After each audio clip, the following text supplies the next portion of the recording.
Hey guys, welcome back to Hooked Up Wisconsin. Caleb Wisted here, and today's video is going to be all about fish care. The steps you take from the moment you actually catch that fish you're going to keep to the time you actually are ready to cook it are very critical in making sure that that fish stays as clean and as fresh as possible. If you follow these 6 steps, you're going to end up with super clean, super tasty fillets.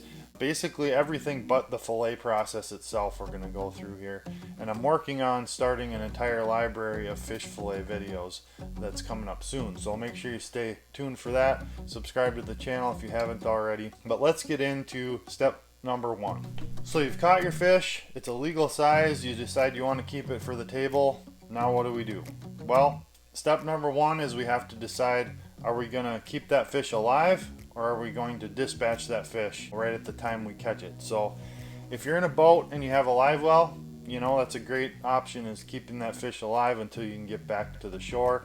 If you have a stringer, you know, if you're in a smaller boat with no live well or a canoe, a stringer is a great option. If you're ice fishing, I like to use a great product from Clam Outdoors called the Fish Ice Live Well, and basically it's a bag that slides down your hole and you can slide those fish in there and it keeps them alive until you're ready to get off the ice. So that's certainly an option. The other option is obviously to dispatch those fish right away. If you're stream fishing, this is often, you know, what you're gonna do. Sometimes when you're out on a bigger boat catching trout and salmon, you know, the best option, put them on ice in the boat. So to dispatch our fish, the best thing to do is just hit them on the head with a blunt object, and then I'll show you how to slice the gills on these fish, because basically that part of the dispatching process leads right into step 2, which is bleed your fish out. So bleeding fish out is step 2, and it's a very important step if you want the cleanest fillets possible.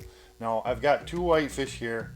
I'm gonna bleed one of these fish out and leave one not bled out, and you'll see the difference when we get to the final fillets, what that does to those fillets. It's just incredible, the difference. So I'm going to show you right now how we do that.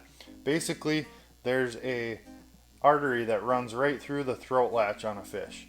Any fish has this artery, and you're going to just push your knife in to the gills and slice downward through that throat latch. And what that's going to do is open up that main artery and allow that fish to drain of blood. Now I've found it works better to put the fish in a little bit of water or ice water and let the blood kind of drain out that way.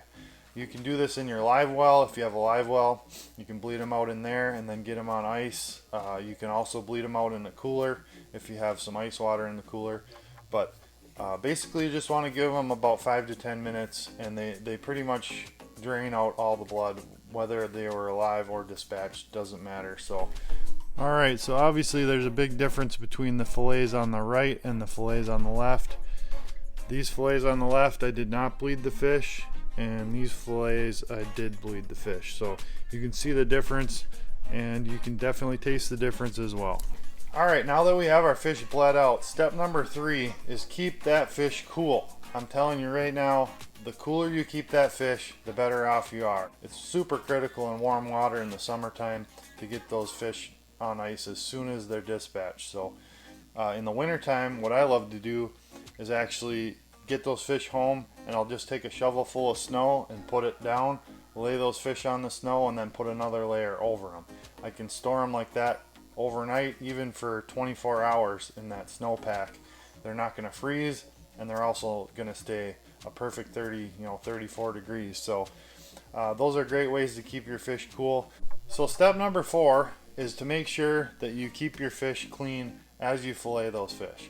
So what I have here is my fish cleaning table. This is just a plastic top, and I have that overhanging my sink right here.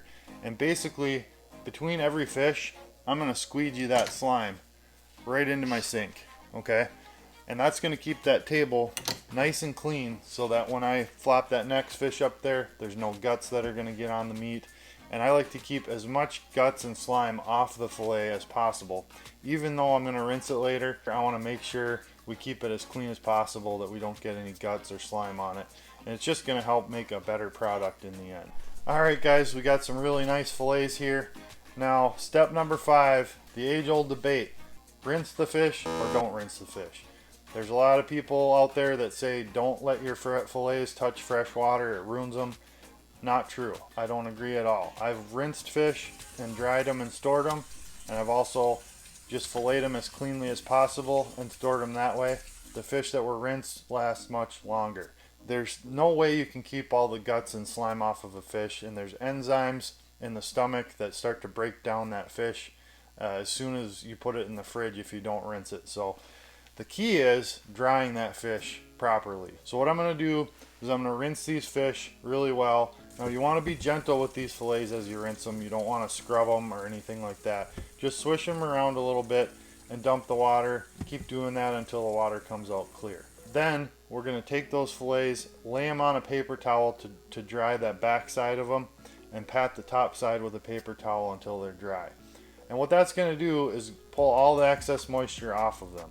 So you're not going to actually have them sitting in water when you store them. You're going to dry it all off, and those paper towels will also soak up some of the blood if there's any left. So it's definitely worth it to rinse them and dry them properly. Okay guys, now we have our fillets. They're all rinsed, they're dried. Step number 6 is how we're going to store them. Well, first of all, we need to decide, are we going to eat these in the next 5 days, or are we going to freeze them? If you take all these steps that I gave you and get that fish really clean and dry, you can put it in the fridge for 5 days, absolutely no problem. Anything after that, I definitely would recommend freezing it. So if we're gonna just keep it in the fridge, all you have to do is put it in a Ziploc bag and seal it up, and you're good to go. Now if you're gonna freeze those fish, I definitely recommend vacuum sealing. I've got a vacuum sealer right behind me here. This is a Food Saver. I will also leave a link in the description for that exact machine, and it's a great way to keep your frozen fish fresh much longer. They're not going to get freezer burned. You leave that air out of the equation. You can freeze them a long time, and it's going to preserve the freshness. So I'll show you how we do that. Alright, for our whitefish, we're going to just take this Ziploc vacuum bag.